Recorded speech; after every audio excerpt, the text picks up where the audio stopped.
Hello welcome again. Today we will talk about the metabolism of drugs and the drug elimination. और हम बाद में बात करेंगे किस तरह हमारे पास जो यूरिन की पीएच है वो ड्रग की एलिमिनेशन के ऊपर असरअंदाज होती है। राइट। सो अगर हम बात करें ड्रग की मेटाबॉलिज्म के बारे में, ड्रग के मेटाबॉलिज्म में हमारे पास क्या होता है कि ड्रग्स जो है वो उनका ब्रेक डाउन होता है एंजाइम्स की मदद से, और उनको मॉडिफाई किया उनकी केमिकल स्ट्रक्चर को मॉडिफाई किया जाता है। मिसाल के तौर पर हमारे पास जो ड्रग्स लिपोफिलिक होती हैं, जो लिपिड सोल्यूबल होती हैं, तो उनको एक्सक्रीट करवाने के लिए, ताकि वो एक्सक्रीट हो, तो उनको हाइड्रोफिलिक बनाया जाता है, उनको पोलर बनाया जाता है ताकि वो जल्दी से एक्सक्रीट हो सकें। राइट।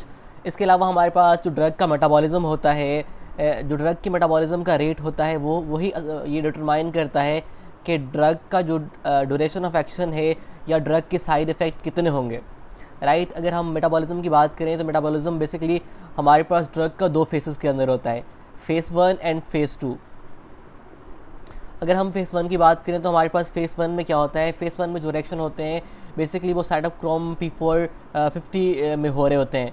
इन रिएक्शंस में कौन से रिएक्शंस होते हैं, रिडक्शन होती है, ऑक्सीडेशन होती है, हमारे पास हाइड्रोलाइसिस होता है।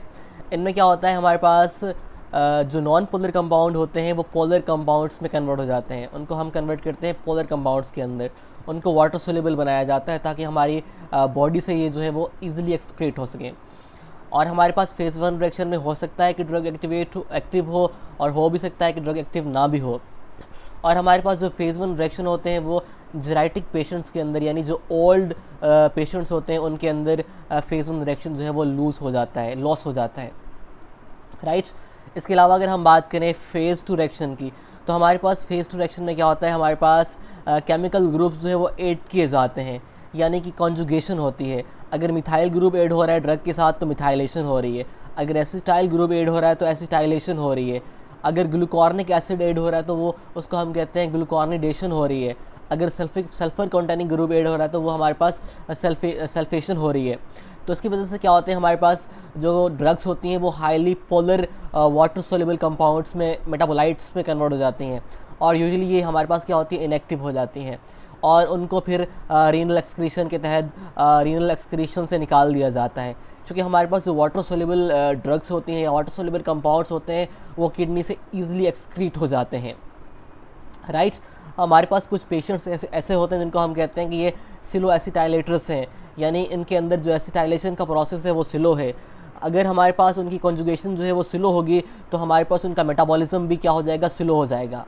तो यानी वो ड्रग फिर हमारी बॉडी से एलिमिनेट कम होगी या स्लोली एलिमिनेट होगी, तो हमारे पास क्या होगा, उस ड्रग का एक्शन बढ़ जाएगा और उसके साइड इफ़ेक्ट भी हमारे पास क्या होंगे, बढ़ जाएंगे। राइट। ये था फेज़ 1 रिएक्शन और फेज़ 2 रिएक्शन। अब हमारे पास ये सवाल इसने दिया हुआ है, इस पर पूछ रहा है कि हमारे पास कौन से मेटाबॉलिक रिएक्शन जो है वो 85 ईयर ओल्ड फीमेल पेशेंट के अंदर जो है वो लॉस हो जाएंगे या कम हो जाएंगे। तो मैंने आपको बताया था कि हमारे पास जो जेनेटिक पेशेंट्स होते हैं या ओल्ड पेशेंट होते हैं उनके मेटाबॉलिज्म के अंदर फेज़ 1 मेटाबॉलिज्म जो है वो उनका इम्पेयर हो जाता है, यानी कि उनके अंदर रिडक्शन, ऑक्सीडेशन और हाइड्रोलाइसिस की जो रिएक्शंस होते हैं वो नहीं होंगे, यानी वो रिएक्शन जो साइटोक्रोम P450 में हो रहे हैं वो नहीं होंगे। राइट। अब हम थोड़ी बहुत बात कर लेते हैं एलिमिनेशन के बारे में, ड्रग एलिमिनेशन की हम बात करते हैं। अब अगर हम बात करें कि हमारे पास जो ड्रग्स हैं वो हमारी बॉडी से किस तरह रिमूव होती हैं, तो हमारे पास दो तरह के प्रोसेसेस होते हैं, दो तरह की एलिमिनेशंस होती हैं। एक को हम कहते हैं ज़ीरो ऑर्डर एलिमिनेशन और दूसरी को हम कहते हैं फर्स्ट ऑर्डर एलिमिनेशन। पहले हम बात करेंगे ज़ीरो ऑर्डर एलिमिनेशन के बारे में। ज़ीरो ऑर्डर एलिमिनेशन में जनाब ये होता है कि हमारे पास जो ड्रग का एलिमिनेशन रेट होता है, जिससे रफ्तार से ड्रग हमारी बॉडी से एलिमिनेट हो रही होती है, वो कांस्टेंट रहता है। और हमारे पास जो ड्रग की एलिमिनेशन होती है वो प्लाज्मा की कॉन्सेंट्रेशन के ऊपर डिपेंड नहीं करती है, यानी कि जो ड्रग के एलिमिनेशन का रेट होता है वो प्लाज्मा के ऊपर डिपेंड नहीं कर रहा होता है। इसके ऊपर इसकी वजह से हमारे पास क्या होता है, जो हमारे पास कर्व मिलता है, हमें लीनियर लाइन मिलती है। राइट। और साथ में हमारे पास क्या होता है, ड्रग की जो हाफ़ लाइफ होती है वो with the passage of time जो है वो कम होती जाती है, यानी फ़र्स्ट हाफ़ लाइफ में ज़्यादा टाइम लगेगा, सेकंड हाफ़ लाइफ थोड़ी फर्स्ट हाफ़ लाइफ से कम होगी। राइट। और हमारे पास ये एग्जांपल्स है, फिनोटीन है, इथेनॉल है, एस्प्रिन है, ये हमारे पास वो ड्रग्स हैं जो ज़ीरो ऑर्डर एलिमिनेशन को फॉलो करती हैं। ये आपको मैं यहाँ समझाता हूँ। ये हमारे पास ग्राफ दिया गया है ज़ीरो ऑर्डर एलिमिनेशन का। इसमें आपको ये नज़र आ रहा होगा कि हमारे पास प्लाज्मा की कंसंट्रेशन यहाँ दिखाई गई है, प्लाज्मा की कंसंट्रेशन विद दी हमारे पास टाइम जो है वो कम हो रही है। हमारे पास ये यहाँ पे 4 थी, 4 से ही हमारे पास प्लाज्मा जब 2 हुई तो ये जो टाइम लगा ये इसको इतना टाइम लगा, इसकी हाफ़ लाइफ इतनी है। अब जो सेकंड हाफ़ लाइफ है, जो 2 से ये प्लाज्मा की कंसंट्रेशन 1 हुई है, सेकंड हाफ़ लाइफ जो है वो फर्स्ट हाफ़ लाइफ के मुकाबले में जो है वो क्या है, थोड़ी और कम है। फर्स्ट हाफ़ लाइफ को इतना टाइम लगा तो सेकंड हाफ़ लाइफ को इससे और कम टाइम लगा, यानी कि हमारे पास जो सेकंड हाफ़ लाइफ है वो फर्स्ट हाफ़ लाइफ के मुकाबले में कम है। तो ये बात यहाँ दिखाई गई है, ये बात आपको यहाँ बताई भी थी मैंने कि हमारे पास ज़ीरो ऑर्डर एलिमिनेशन में क्या होता है, हमारे पास half life with the passage of time कम होती है। और हमारे पास ये जो आपको कर्व मिल रही है, ये लीनियर लाइन मिल रही है, ये लीनियर लाइन हमें ये शो कर रही है कि हमारे पास जो प्लाज्मा की कंसंट्रेशन है वो लीनियरली चेंज हो रही है, यानी हमारे पास जो ड्रग है, ड्रग की एलिमिनेशन है वो प्लाज्मा के ऊपर डिपेंड नहीं कर रही है, राइट। उसके बाद हम बात करते हैं फर्स्ट ऑर्डर एलिमिनेशन की। ज़ीरो ऑर्डर की हमने बात कर ली, अब हम आ जाते हैं फर्स्ट ऑर्डर एलिमिनेशन के ऊपर। फर्स्ट ऑर्डर एलिमिनेशन के ऊपर क्या होता है, हमारे पास जो एलिमिनेशन का रेट होता है वो कांस्टेंट फ्रैक्शन जो ड्रग की होती है वो एलिमिनेट हो रही होती है, और हमारे पास ड्रग की जो एलिमिनेशन होती है वो प्लाज्मा की कंसंट्रेशन के ऊपर डिपेंड कर रही होती है। इसलिए हमारे पास जो हमारे पास कर्व मिलता है वो एक्सपोनेंशियल कर्व मिलता है हमारे पास फर्स्ट ऑर्डर एलिमिनेशन के अंदर, और हमारे पास जो हाफ़ लाइफ होती है फर्स्ट ऑर्डर एलिमिनेशन के अंदर वो कांस्टेंट रहती है। और हमारे पास जो मोस्ट ऑफ द ड्रग्स हैं वो हमारे पास क्या होती हैं, वो हमारे पास फर्स्ट ऑर्डर एलिमिनेशन को फॉलो कर रही होती हैं। ये आपको मैं इस डायग्राम में दिखा देता हूँ। इस डायग्राम में आपको नज़र आ रहा होगा हमारे पास जो ग्राफ है ये हमें एक्सपोनेंशियल कर्व मिला है, क्योंकि हमारे पास जो प्लाज्मा की कंसंट्रेशन है ड्रग की एलिमिनेशन उसके ऊपर डिपेंड कर रही है। ये आपको यहाँ पे नज़र आ रहा होगा कि हमारे पास ये फर्स्ट हाफ़ लाइफ है, ये इतना टाइम लगा फर्स्ट हाफ़ लाइफ को, सेकंड हाफ़ लाइफ को भी उतना ही तकरीबन टाइम लगा, यानी जो हमारे पास हाफ़ लाइफ है वो क्या है, कांस्टेंट रही है ओवर द टाइम, राइट। ये हमारे पास जो है वो फर्स्ट ऑर्डर हमारे पास एलिमिनेशन की एग्जांपल है, यानी हमारे पास जो हाफ़ लाइफ है वो ओवर द टाइम कांस्टेंट रहती है और प्लाज्मा की कंसंट्रेशन के ऊपर जो है वो एलिमिनेशन डिपेंड कर रही होती है, राइट। अब हमारे पास ये सवाल दिया गया है, for a drug undergoing first order metabolism how does half life change over time. First order elimination के अंदर मैंने आपको बताया है कि हमारे पास जो ड्रग है वो प्लाज्मा की कंसंट्रेशन के ऊपर डिपेंड करती है, और उसकी हमारे पास हाफ़ लाइफ आपको मैं बता चुका हूँ, बल्कि यहाँ दिखा भी चुका हूँ कि हाफ़ लाइफ जो है वो कांस्टेंट रहती है, वो बाय द टाइम चेंज नहीं होती।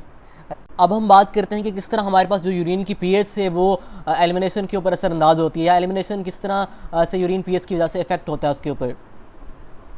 हमारे पास वाटर सोल्यूबल ड्रग्स जो होती हैं वो हमारी यूरिन में ईजिली एक्सक्रीट हो जाती हैं, क्योंकि वो हमारे पास रीअब्जॉर्ब नहीं होती, वो नॉन पोलर होती हैं, जबकि हमारे पास अनचार्ज मेटाबोलाइट यानी जो नॉन पोलर होती हैं वो रीअब्जॉर्ब हो जाती हैं, वो हमारे पास एक्सक्रीट नहीं होती हैं, वो मुश्किल होता है उनको एक्सक्रीट करवाना।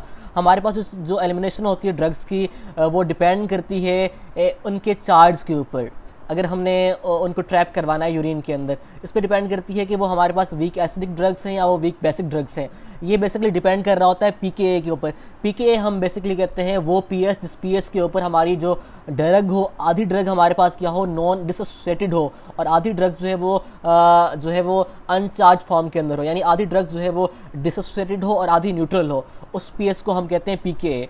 जिस ड्रग की पीके हाई होगी वो क्या होगी, वो हमारे पास वीक एसिडिक होगी, और जिसकी पीके लो होगी वो हमारे पास क्या होगी, वीक बेसिक होगी, राइट।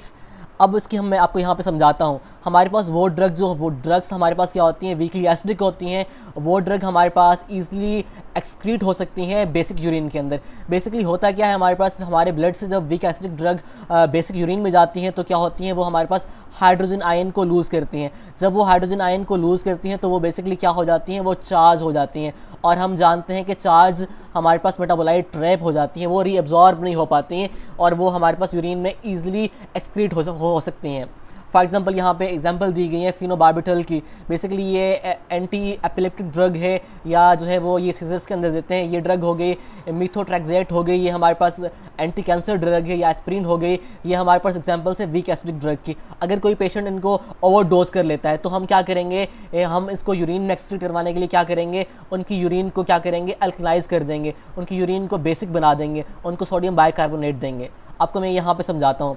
फॉर एग्जांपल किसी पेशेंट ने हमारे पास वीक एसिडिक ड्रग ले ली है, हमारे पास ये क्या है, वीक एसिडिक ड्रग है। ये हमारे ब्लड के अंदर क्या है, नॉन आयोनाइज्ड फॉर्म के अंदर है, यानी अनचार्ज फॉर्म के अंदर है। जब ये हमारे किडनी में जाएगी और ये हमारे यूरिन में जाएगी, तो यूरिन हमारा अगर बेसिक होगा तो हमारे पास क्या होगा, ये बेसिक यूरिन के अंदर अपने हाइड्रोजन आयन को लूज़ करेगी। जब ये हाइड्रोजन आयन को लूज़ करेगी तो ये हमारे पास चार्ज स्पीशीज में कन्वर्ट हो जाएगी। और हम जानते हैं कि चार्ज स्पीशीज जो होती हैं वो हमारी किडनी में रीअब्जॉर्ब नहीं हो सकती, वो हमारे नेफ्रॉन में एक्सक्रीट हो जाती हैं। तो ये चार्ज में कन्वर्ट हुई और ये हमारे यूरिन के थ्रू निकल जाएगी। तो this is the how weak acidic मतलब वीक एसिडिक फॉर्म में हम इस ड्रग को एलिमिनेट करवा सकते हैं। वीक एसिडिक ड्रग को हम बेसिक यूरिन के फॉर्म में एक्सक्रीट करवा सकते हैं, राइट। अगर हम बात करें वीक बेसिक ड्रग की, हमारे पास जो ड्रग वीक बेसिक होती है उनको अगर हमने एक्सक्रीट करवाना है तो हम पेशेंट के यूरिन को एसिडिफाई कर देंगे।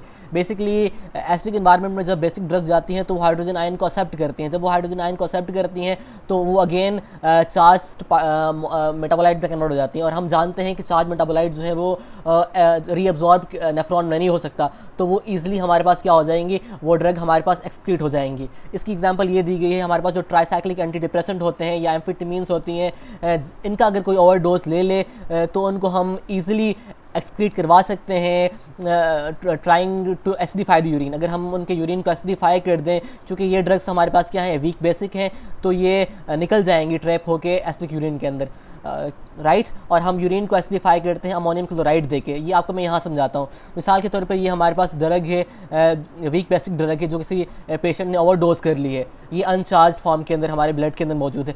जब ये हमारे किडनी में जाएगी और हमारा यूरिन जो है वो अगर एसिडिक होगा, तो हमारे पास जब ये वीक बेसिक ड्रग यहाँ जाएगी तो ये हाइड्रोजन आयन को एक्सेप्ट करेगी। जब ये हाइड्रोजन आयन को एक्सेप्ट करेगी इस एसिड में से, तो ये हमारे पास चार्ज पार्टिकल में कन्वर्ट हो जाएगी, चार्ज मेटाबोलाइट में कन्वर्ट हो जाएगी, और हमारे पास ये नेफ्रॉन में रीअब्जॉर्ब नहीं हो पाएगी क्योंकि ये चार्ज पार्टिकल है, और हमारे पास ये यूरिन की फॉर्म में एक्सक्रीट हो जाएगी। So that's how weak basic drug can be eliminated in the urine by acidifying the urine, right. अब हमारे पास ये सवाल दिया गया है, सवाल को हम पढ़ लेते हैं। अ 30 years old man with history of seizures presents for his annual visit. He is currently taking phenytoin and he has not experienced seizures. Anti epileptic और एंटी सीजर ड्रग होती है जो ये ले रहा है। अब ये पूछ रहा है which of the following best describe the rate of elimination of phenytoin. ये आपको मैं यहाँ बताया था कि फिनोटेन, इथेनॉल हमारे पास जो है ये जीरो ऑर्डर एलिमिनेशन को फॉलो करते हैं, और हम जानते हैं कि जीरो ऑर्डर एलिमिनेशन में हमारे पास क्या होता है, ये प्लाज्मा की कंसंट्रेशन के ऊपर डिपेंड नहीं करती है, और हमारे पास जो प्लाज्मा की कंसंट्रेशन होती है उसका जो हमारे पास कर्व मिलता है वो लीनियर मिलता है, यानी प्लाज्मा की कंसंट्रेशन लीनियरली चेंज होती है जीरो ऑर्डर एलिमिनेशन के अंदर विद द टाइम। तो इसका आंसर हमारे पास ये वाला होगा, डी वाला होगा। So thank you very much, that was all about today.